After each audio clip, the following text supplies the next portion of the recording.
بسم اللہ الرحمن الرحیم۔ السلام علیکم۔ جی تو کیا حال ہیں آپ سب کے؟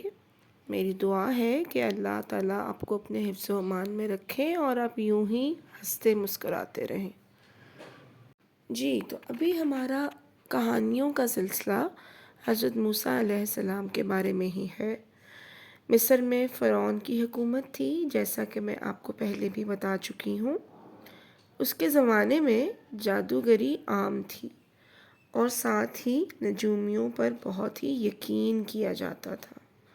نجومی وہ لوگ ہوتے ہیں جو غیب کی باتیں اور ستاروں کا علم جانتے ہیں۔ فرعون کو نجومیوں نے بتایا کہ تمہاری سلطنت میں بنی اسرائیل میں ایک ایسا بچہ پیدا ہونے والا ہے جو تمہاری حکومت کو ختم کر دے گا۔ یہ سنتے ہی فرعون نے اعلان کر دیا کہ جس کے گھر بھی لڑکا پیدا ہوگا اسے قتل کر دیا جائے گا۔ جب حضرت موسیٰ علیہ السلام پیدا ہوئے تو ان کی والدہ نے فرعون کے ڈر سے انہیں ایک صندوق نما پنگھوڑے میں ڈال کر دریا میں بہا دیا۔ بچوں، آپ پنگھوڑے کا مطلب سمجھتے ہیں؟ یہ بچوں کے لیٹنے کے لیے ایک چھوٹا سا بیڈ ہوتا ہے۔ اچھا، تو یہ پنگھوڑا پانی میں بہتے بہتے دریائے نیل سے نکلنے والی نہر کے ذریعے اس تالاب میں جو فرعون نے اپنے محل میں بنایا ہوا تھا، وہ فرعون کے محل میں پہنچ گیا۔ تو بچوں، اس سے پہلے کہ اس بچے کو قتل کر دیا جاتا، فرعون کی بیوی نے فرعون سے درخواست کی کہ میں اس بچے کو پالنا چاہتی ہوں۔ فرعون نے جب حضرت موسیٰ علیہ السلام کو دیکھا تو ان کی آنکھوں کی کشش اور خوبصورت شکل سے متاثر ہوئے بغیر نہ رہ سکا اور اس نے اپنی بیوی کو اجازت دے دی، کیونکہ فرعون کا کوئی اور بیٹا نہیں تھا۔ اس طرح حضرت موسیٰ علیہ السلام فرعون کے محل میں پلنے لگے۔ تھوڑے ہی عرصے کے بعد اللہ تعالیٰ نے فرعون کو بھی بیٹا دے دیا۔ اس طرح حضرت موسیٰ علیہ السلام اور فرعون کا بیٹا دونوں اکٹھے ہی بڑے ہوئے۔ پچھلی کہانی میں حضرت موسیٰ علیہ السلام نے جس فرعون کے دربار میں معجزے دکھائے تھے وہ اسی فرعون کو ہی دکھائے تھے، اور جو سمندر میں غرق ہوا تھا وہ بھی یہی فرعون تھا۔ پیارے بچوں، آپ کو شاید یہ بات سمجھ نہ آئی ہو، مصر کے ہر حکمران کو فرعون کہا جاتا تھا۔ جس فرعون نے حضرت موسیٰ علیہ السلام کو بچپن میں اپنے محل میں رکھا تھا وہ مر چکا تھا، اور اس کے جس بیٹے کے ساتھ کھیل کود کر حضرت موسیٰ علیہ السلام بڑے ہوئے تھے، باپ کے مرنے کے بعد جب بیٹا بادشاہ بنا تو وہ بھی فرعون ہی کہلایا۔ وہی اپنے خدا ہونے کا دعویٰ کرتا ہے، اور وہی حضرت موسیٰ علیہ السلام اور ان کی قوم کا پیچھا کرتے ہوئے سمندر میں غرق ہو گیا تھا۔ امید ہے بچوں کہ اب آپ کو سمجھ آ گیا ہوگا۔ اس کے بعد کے حالات میں آپ کو اپنی کہانیوں میں سنا چکی ہوں۔ ہماری آج کی کہانی بھی حضرت موسیٰ علیہ السلام ہی کے بارے میں ہے، لیکن پہلی کہانیوں سے مختلف ہے۔ ایک دن حضرت موسیٰ علیہ السلام اپنی قوم یعنی بنی اسرائیل کو وعظ فرما رہے تھے۔ وعظ یعنی تقریر۔ ایک شخص نے اٹھ کر پوچھا کہ سب سے زیادہ علم کس کے پاس ہے؟ حضرت موسیٰ علیہ السلام نے کہا، میرے پاس، مجھ سے زیادہ کسی کے پاس علم نہیں۔ تو پیارے بچوں، ان کی یہ بات اللہ تعالیٰ کو پسند نہ آئی۔ دیکھا بچوں، اللہ کو ان کا یہ تکبر پسند نہ آیا۔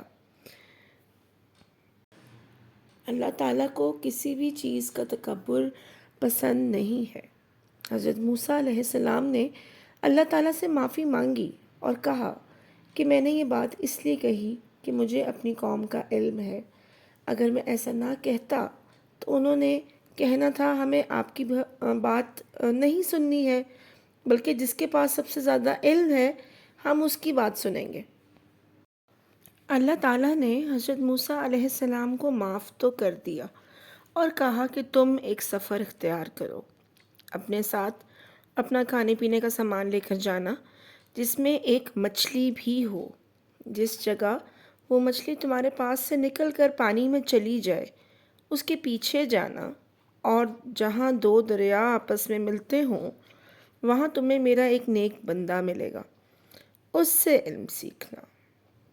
حضرت موسیٰ علیہ السلام نے ایسا ہی کیا۔ دو دریاؤں کے ملاپ پر آپ نے ایک شخص کو دیکھا جو چادر اوڑھے لیٹے ہوئے تھے۔ تو بچوں، وہ شخص کون تھے؟ وہ تھے حضرت خضر علیہ السلام۔ حضرت موسیٰ علیہ السلام نے ان سے کہا کہ میں آپ سے علم سیکھنا چاہتا ہوں اور کچھ دن آپ کے ساتھ رہنا چاہتا ہوں۔ تو بچوں، یہاں میں آپ کو تھوڑا سا حضرت خضر کے بارے میں بتاؤں کہ وہ ہمیشہ سفر میں رہتے ہیں اور لوگوں کی مدد کرتے رہتے ہیں۔ کسی اگلی کہانی میں آپ کو ان کے بارے میں تفصیل سے بھی بتاؤں گی انشاءاللہ۔ حضرت خضر علیہ السلام جب سفر میں جانے لگے تو حضرت موسیٰ علیہ السلام نے ان کے ساتھ جانے کا اصرار کیا۔ حضرت خضر علیہ السلام نے کہا کہ میرے ساتھ جانے کے لیے تمہیں صبر کرنا پڑے گا۔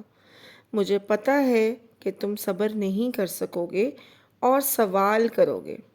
حضرت موسیٰ علیہ السلام نے ان سے وعدہ کیا کہ میں صبر کروں گا، خاموش رہوں گا اور کوئی سوال نہیں کروں گا۔ تو اس طرح حضرت موسیٰ علیہ السلام اور حضرت خضر علیہ السلام سفر کے لیے روانہ ہو گئے۔ آگے دریا تھا، اس کو پار کرنے کے لیے حضرت خضر علیہ السلام نے دو نوجوان لڑکوں کی ایک نئی اور خوبصورت کشتی منتخب کی۔ لڑکوں نے اجرت لینے سے بھی انکار کیا۔ دریا کے سفر کے اختتام سے کچھ دیر پہلے حضرت خضر علیہ السلام نے اس کشتی میں دو سوراخ کر دیے۔ حضرت موسیٰ علیہ السلام بولے کہ کیوں نئی کشتی میں آپ نے سوراخ کیے؟ یہی کشتی ان کے روزگار کا ذریعہ ہے اور انہوں نے بغیر اجرت ہمیں دریا پار کروایا۔ حضرت خضر علیہ السلام نے کہا، میں نے تم سے وعدہ لیا تھا کہ خاموش رہو گے، مگر تم سے صبر نہ ہوا۔ اب ہمارا راستہ الگ الگ ہے۔ حضرت موسیٰ علیہ السلام نے کہا کہ میں وعدہ کرتا ہوں اب نہیں بولوں گا، میں آپ کے ساتھ ہی رہنا چاہتا ہوں۔ حضرت موسیٰ علیہ السلام اور حضرت خضر علیہ السلام نے دوبارہ سفر شروع کیا۔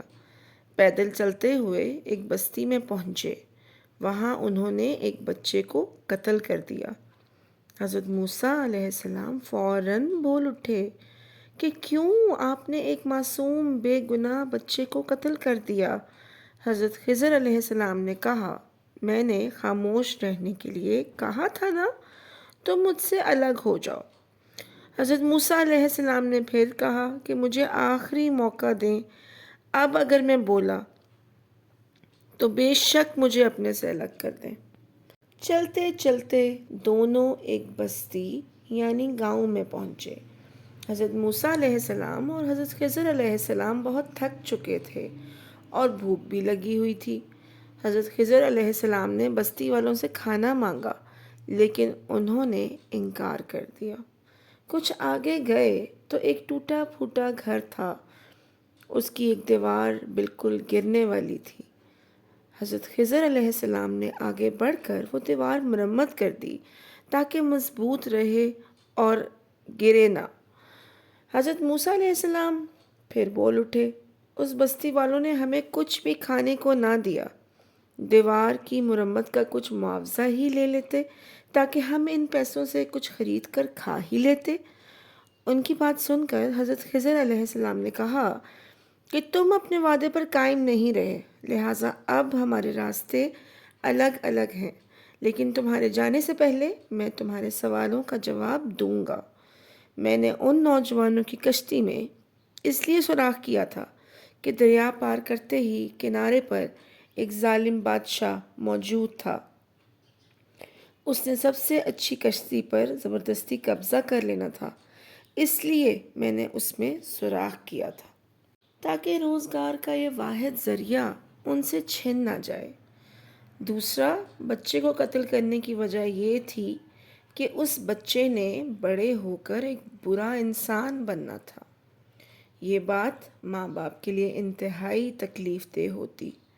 اس کے مرنے کے بعد اللہ نے ان کو ایک نیک بیٹا دینا تھا جو کہ ماں باپ کی آنکھوں کی ٹھنڈک ہوتا اور ان کے لیے سکون کا باعث ہوتا۔ تیسری بات، دیوار میں نے اس لیے مرمت کی کہ اس کے نیچے خزانہ تھا جو 2 کمسن بچوں کی ملکیت تھا۔ اگر وہ گر جاتی تو طاقتور لوگ اس خزانے پر قبضہ کر لیتے۔ میں نے اس کو گرنے سے بچایا تاکہ اس وقت تک کھڑی رہے جب تک بچے جوان ہو کر یہ خزانہ سنبھالنے کے قابل نہ ہو جاتے۔ تو دیکھا بچوں، حضرت خضر علیہ السلام کا بے بہا علم انہیں نہ صرف موجودہ زمانے کا علم تھا بلکہ آنے والے زمانے کے حالات و واقعات سے بھی وہ واقف تھے۔ علم ایک ایسی نعمت ہے جو لامحدود ہے، اور یہ انعام اللہ تعالیٰ اپنے برگزیدہ بندوں کو دیتا ہے۔ آپ نے کہانی سنی، اس میں کیا سبق ہے کہ کسی بھی چیز پر تکبر نہیں کرنا چاہیے۔ علم اور عقل کی باتیں زندگی میں ہر وقت سیکھتے رہنا چاہیے۔ حضرت خضر علیہ السلام کون تھے؟ میں اپنی اگلی کسی کہانی میں آپ کو ان کے بارے میں بتاؤں گی۔ تو یہ تھی آج کی کہانی، امید ہے آپ کو پسند آئی ہوگی۔ تو اب ہم چلتے ہیں اپنی آج کی اچھی بات اور ہدایت کی بات کی طرف۔ تو بچوں، اللہ تعالیٰ فضول خرچی کو بالکل پسند نہیں کرتے۔ آپ بھی اپنی پاکٹ منی کو سوچ سمجھ کر خرچ کیا کریں، اور اسراف یعنی کہ فضول خرچی بالکل بھی نہ کیا کریں، کیونکہ فضول خرچی کرنے والوں کو شیطان کا بھائی کہا جاتا ہے۔ یقیناً ہم میں سے کوئی بھی شیطان کا بھائی بننا پسند نہیں کرے گا۔ تو یہ تھی ہماری آج کی کہانی، امید ہے آپ کو پسند آئی ہوگی، اور میری طرف سے اللہ حافظ۔